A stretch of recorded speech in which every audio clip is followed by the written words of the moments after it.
La pierre noire est un objet intrigant dans la religion musulmane. C'est un objet placé au flanc sud-est de la Kaaba, monument central de l'islam, qui se trouve à la Mecque dans l'actuelle Arabie saoudite. Elle est enchâssée à une hauteur accessible aux pèlerins, à environ 1,5 m au-dessus du sol, dans un cadre en argent. Les pèlerins qui visitent la Mecque doivent effectuer 7 tours de circambulation autour de la Kaaba, qui commencent et finissent toujours à la hauteur de la pierre noire. À chaque tour, les pèlerins essayent de toucher ou d'embrasser la pierre, sinon ils tendent la main droite en sa direction. La croyance populaire dit que la pierre absorbe les péchés des pèlerins qui la touchent et que, rentrés du pèlerinage, les pèlerins deviennent purs comme s'ils venaient de naître. La tradition musulmane offre différentes versions du mythe de l'origine de la pierre noire. Bien que l'islam avoue les origines païennes pré-islamiques de cette pierre noire, il la place quand même dans d'autres versions dans la tradition abrahamique des religions monothéistes. La pierre remonterait alors à l'époque d'Adam et Ève. À cette époque, elle aurait été envoyée du ciel par Dieu pour indiquer à Adam et Ève l'endroit où ériger l'autel de la Kaaba. D'autres récits suggèrent qu'Adam serait descendu sur terre en portant lui-même la pierre noire avec lui. Dans toutes ces versions, la pierre noire de la Kaaba est d'origine céleste. Selon la tradition musulmane, à la fois la pierre et la structure de la Kaaba existent depuis les débuts de l'humanité. La Kaaba aurait été détruite pendant le déluge, et à ce moment-là, la pierre aurait été ramenée du ciel par Dieu. Par la suite, lors de l'époque d'Abraham, qui aurait reconstruit l'autel, l'ange Gabriel l'aurait ramenée sur terre pour Abraham, pour la replacer dans le temple de la Kaaba. Un hadith raconte que la pierre, lorsqu'elle est tombée du ciel, était une pierre blanche et qu'elle aurait noirci à cause des péchés des hommes. Un autre hadith raconte qu'elle était une pierre précieuse originaire du paradis et que si sa lumière n'avait pas été éteinte par Dieu, elle aurait ébloui toute personne essayant de la regarder. Ainsi, les récits islamiques sont très divergents concernant la sacralité de la pierre noire. Il est clair, d'après les textes et les hadiths, qu'à un moment donné de l'histoire de l'islam, il y a eu des débats théologiques énonçant des réserves concernant la vénération de ce caillou. La pratique, qui semble clairement avoir des origines païennes, dérange l'exégèse. Et les textes théologiques tendent parfois à fournir des justifications pour cette pratique sacrée, même si elle suscite encore des doutes, alors que le monothéisme est supposé s'opposer à l'adoration des idoles. On attribue par exemple à Omar, le deuxième calife bien guidé qui a succédé au prophète, qu'il s'était dirigé vers la pierre noire, l'a embrassée et lui a dit « Je sais que tu es une pierre qui ne nuit ni ne profite, et si je n'avais pas vu le prophète, que les prières de Dieu et que la paix soit sur lui, t'embrasser, je ne l'aurais pas fait. » Ce récit révèle une gêne certaine et une tentative de justification.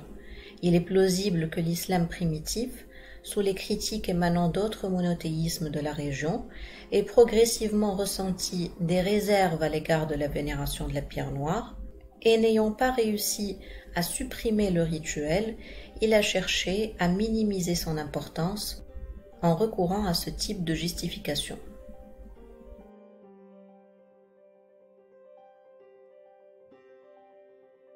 Alors on se doute bien qu'elle est d'origine païenne, cette pierre noire, mais plusieurs problèmes de méthodologie se posent lorsqu'on travaille sur les origines de l'islam. Les sources d'information sont très limitées. La tradition musulmane, par exemple, nous parle d'une sorte de jahiliya, c'est-à-dire une époque d'ignorance de Dieu qui a précédé les conquêtes islamiques, qui ont emmené la connaissance de Dieu.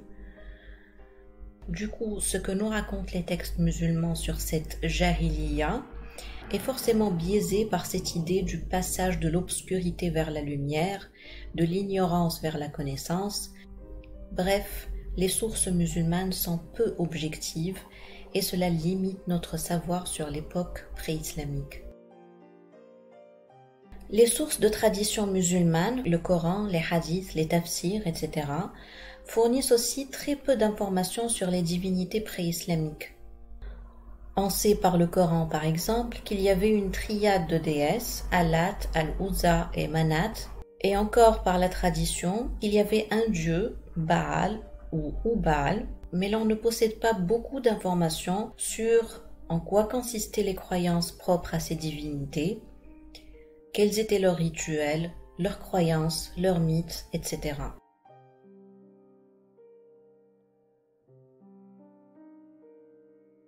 Les dieux cités dans la tradition musulmane étaient d'ailleurs des dieux plutôt populaires dans la région nabatéenne et levantine, et non pas dans le désert du Hijaz, où il n'y a que très peu de traces archéologiques et d'activités humaines dans une région extrêmement aride. Ce qui amène un autre problème de taille, la civilisation pré-islamique de la Jahiliya n'existe que dans l'imaginaire et dans la littérature islamique et n'a pas de manifestation matérielle qui peut confirmer son existence. On n'a aucun artefact, aucune arme, vêtement, bout de céramique ou piquet de tente de cette civilisation pré-islamique dite Jahiliya. Plus encore, comme les découvertes des dernières décennies l'ont montré, la Mecque ne figurait même pas sur les cartes géographiques et demeure absente de toute mention dans les sources littéraires et épigraphiques, et ce jusqu'au IXe siècle, soit 2 siècles après l'apparition de l'islam. Ceci amène à une conviction dans le monde de la recherche que la Jahiliya n'est qu'une invention littéraire tardive dans la littérature islamique, et que l'islam n'est pas apparu dans la Mecque actuelle, au désert du Hijaz, là où il y a peu de chances dans une région extrêmement aride et dépeuplée, qu'une civilisation capable de battre les plus grands empires de l'époque, l'empire perse et byzantin, ait pu prendre naissance. Et cette théorie est de plus en plus populaire, surtout qu'elle se base sur des arguments solides. D'abord, l'absence de la Mecque des cartes et des mentions textuelles. Il y a aussi plusieurs études de Patricia Crone, dont une étude importante sur la géographie, la faune et la flore de la supposée Mecque décrite dans le texte coranique. Le travail de Patricia Crone est d'abord très simple, mais ses conclusions sont immenses. Elle nous montre clairement, à partir des versets du Coran, que la Mecque décrite dans les versets mécois ne correspond absolument pas au désert aride du Hijaz. Les versets mécois nous parlent de champs de vignes, de grenadiers, de champs de blé, d'oliviers, nous parlent de poissons frais, de produits de la mer, de vaches, d'élevage, bref, tout ce qui ne peut correspondre au désert aride de la Mecque. En fait, le monde de la recherche tend aujourd'hui à croire que l'islam n'est pas apparu dans cette bande désertique du Hijaz, mais plus haut sur la carte, plutôt dans la région du Proche-Orient, à cause de plusieurs arguments. Patricia Crone, par exemple, tilte surtout sur les oliviers décrits dans le Coran, et elle dit que la plantation d'oliviers est plutôt propre à la Méditerranée. Nous avons aussi une autre étude de Crone qui fait une démonstration par l'absurde que le commerce caravanier de chameaux à travers le désert qui est décrit dans la tradition musulmane comme étant la source de richesse de la Mecque ne peut exister au 7e siècle. À cette époque, le commerce entre le Yémen et Byzance se faisait simplement par voie maritime, ce qui était beaucoup plus rapide et beaucoup plus rentable. Le transport de la marchandise par voie terrestre à travers le désert aride rend la marchandise à l'arrivée beaucoup trop chère pour faire de la concurrence. D'autres arguments s'ajoutent à la théorie de la naissance de l'islam plutôt au Proche-Orient, comme celle de l'écriture arabe du Coran, qui est une écriture développée à partir du nabatéen, le nabatéen pratiqué en nabaté, plutôt dans la région du Proche-Orient, alors que l'écriture adoptée au Hijaz, dans la région de la Mecque, était plutôt le samoudique, qui ressemble plutôt à ça. C'est-à-dire rien à voir avec l'arabe du Nord, qui est la langue du Coran. D'autres études, comme celle de Christoph Luxemburg, montrent la grande influence syro-araméenne sur la langue du Coran. Or, l'araméen et le syriaque étaient aussi pratiqués au Proche-Orient et pas du tout dans le désert du Hijaz. Et il y a encore le travail de Dan Gibson qui fait une étude sur les anciennes Qibla, c'est-à-dire la direction de prière des musulmans des premiers siècles, et il découvre que les anciennes Qibla des premiers siècles de l'islam étaient plutôt dirigées vers la région de Petra plutôt que vers le désert arabique du Hijaz. Tous ces arguments réunis et bien d'autres encore font pencher vers une origine proche-orientale de l'islam qui ne serait pas née chez des bédouins inconnus du désert, mais plutôt au centre de l'action du monde antique, dans la région charnière entre les plus grands empires de l'époque, c'est-à-dire l'Empire perse et l'Empire byzantin.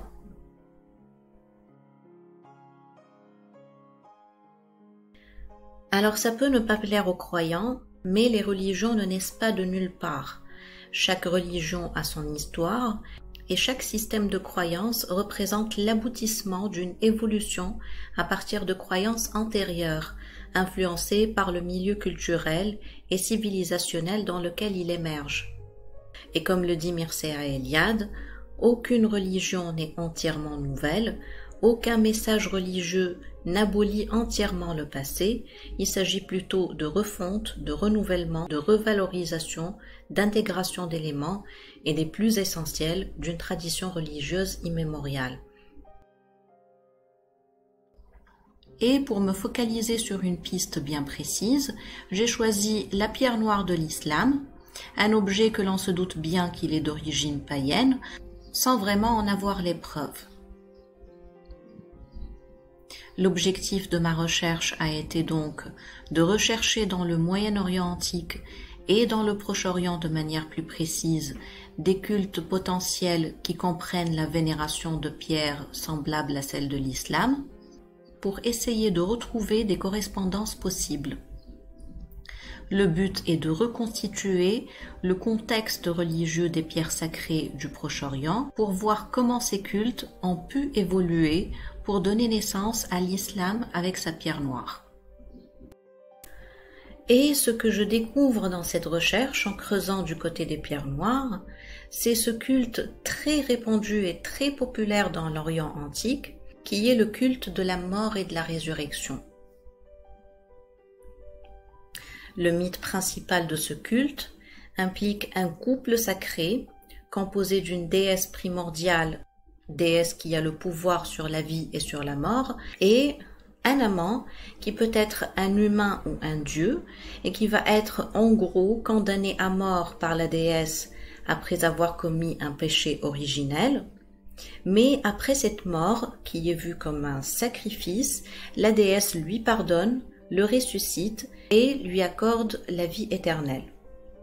C'est là la description très schématique du mythe de la mort et de la résurrection dans le Moyen-Orient antique, impliquant un couple sacré, et qui est donc accompagné d'un culte où les fidèles aspirent à une vie éternelle après la mort en suivant le modèle primordial de ce mythe. Comme le dit Michel Guérin, croire au mythe, c'est le répéter. Le mythe appelle à une répétition cyclique des événements primordiaux par le biais du rituel. Pour revenir au culte de la mort et de la résurrection, ce culte est donc né en Mésopotamie antique avec le couple sacré Ishtar et Dumuzi. On a une version différente et plus tardive en Égypte antique avec le couple Isis et Osiris, parce que pareil, Osiris meurt et il est ressuscité plus tard par Isis, mais comme je le montre dans mon livre, c'est une dynamique qui reste différente dans l'Égypte antique, même si les mythes ont eu tendance dans le Moyen-Orient à s'inter-influencer et à se rapprocher par effet de syncrétisme, surtout en fin d'Antiquité. Et puis on a surtout dans la région du Proche-Orient, à mi-chemin entre la Mésopotamie et l'Égypte, le développement très particulier de ce culte de la mort et de la résurrection, toujours avec un couple composé d'une déesse maîtresse de la vie et de la mort et d'un dieu mort et ressuscité, mais avec des particularités qu'on ne trouve que dans le Proche-Orient et qui sont très intéressantes. Première particularité du couple sacré au Proche-Orient, c'est la représentation de la déesse maîtresse de la vie et de la mort par un béthyle. Le béthyle est une pierre non sculptée à caractère sacré qui fait l'objet de vénération. L'adoration des béthyles est surtout concentrée dans la région antique de l'ancien Liban. Les béthyles des couples sacrés sont de couleur noire, de nature météorique au sens strict ou supposé, qui sont vus comme la manifestation de la déesse sur terre et comme habitat de la déesse parce que contenant une partie de son âme. C'est une représentation aniconique, une image non sculptée de la déesse, et c'est un objet d'une extrême sacralité placé dans son temple central et vénéré par les fidèles. Avec cette idée, on a le début de l'idée de l'aniconisme du Dieu qu'on va retrouver plus tard, non seulement avec le judaïsme, mais aussi avec l'islam. Et cette idée est née bien avant dans le Proche-Orient, dans ces religions cananéennes de la déesse Pierre Noire. Deuxième caractéristique du couple sacré au Proche-Orient, c'est l'intervention d'un sanglier dans la mort du Dieu mort et ressuscité, ce qui va amener les populations du Proche-Orient à s'abstenir de manger la viande de porc, puisque l'animal est désormais assimilé à la mort. Cette idée, on va la retrouver évidemment plus tard dans le judaïsme et dans l'islam, l'interdiction alimentaire de la viande de porc, mais il faut savoir qu'elle était installée bien avant dans la région où le porc ou le sanglier était le symbole de la mort. Troisième caractéristique du couple sacré au Proche-Orient, c'est que le Dieu mort et ressuscité du couple, qui est le compagnon de la déesse Pierre Noire, est un Dieu castré. Parfois, sa mort arrive par castration, parfois il est né castré, mais dans la plupart du temps, il est castré par la déesse pour avoir commis un péché originel qui consiste à la trahison de la déesse avec une autre femme. Et comme nous l'avons déjà vu, croire au mythe, c'est le répéter, et nous avons toute une caste de prêtres liés à la déesse Pierre Noire qui se font autocastrer pour des raisons religieuses, en répétition à l'épisode primordial du mythe du dieu castré, et ce dans le but d'obtenir la grâce de la déesse et la vie éternelle qu'elle a accordée au dieu mort et ressuscité après sa résurrection. Ce rituel religieux de l'autocastration des prêtres de la déesse Pierre Noire s'est progressivement adouci et s'est transformé dans les derniers siècles de l'Antiquité en la pratique de la circoncision. Donc nous avons déjà là, dans la religion de la déesse Pierre Noire qui date de l'âge de bronze, on a ici des ingrédients de base que l'on retrouve plus tard dans les religions monothéistes. D'abord, la notion de péché originel au sein d'un couple primordial qui s'appelle dans les religions monothéistes Adam et Ève et qui peut avoir plusieurs noms dans l'Antiquité, de Ishtar et Dumuzi en Mésopotamie jusqu'aux déesses Pierre Noire spécifiques au Proche-Orient, Balat Gabal et Adonis, Cybèle et Attis, etc. On a aussi l'idée de l'aniconisme de la déesse représentée par une pierre non sculptée que l'on retrouve plus tard dans l'Ancien Testament et dans l'Islam dans la prescription de ne pas faire d'image sculptée.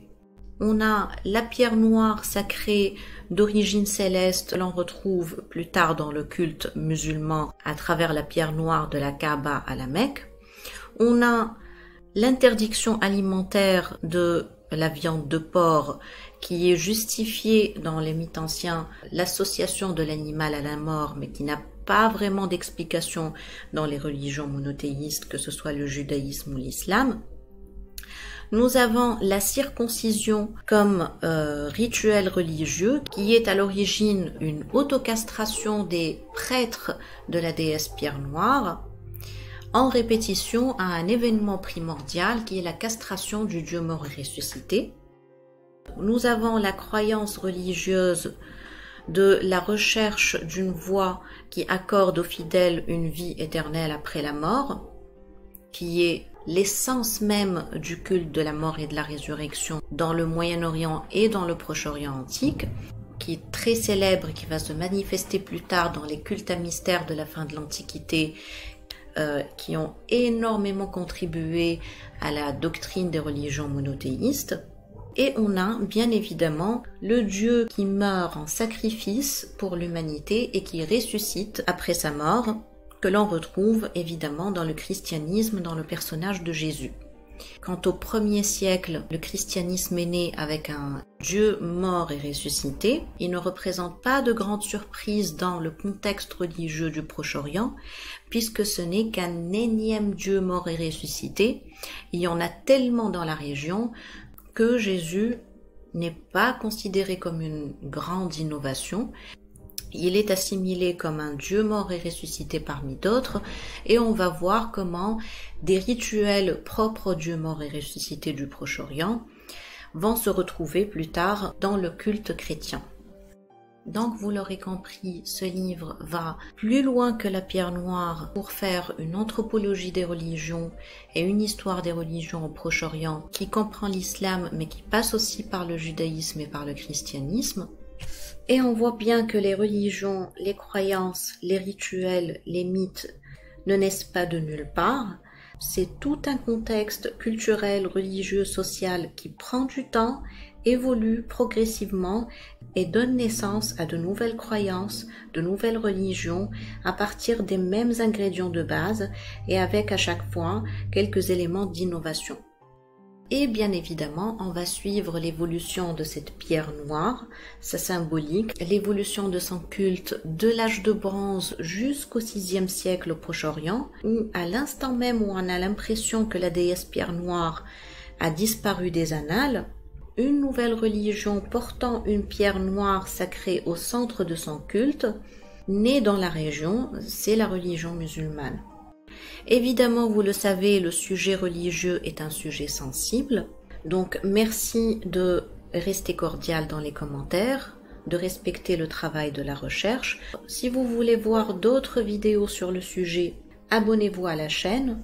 Le lien vers le livre se trouve en commentaire. Merci d'avoir regardé cette vidéo et à bientôt.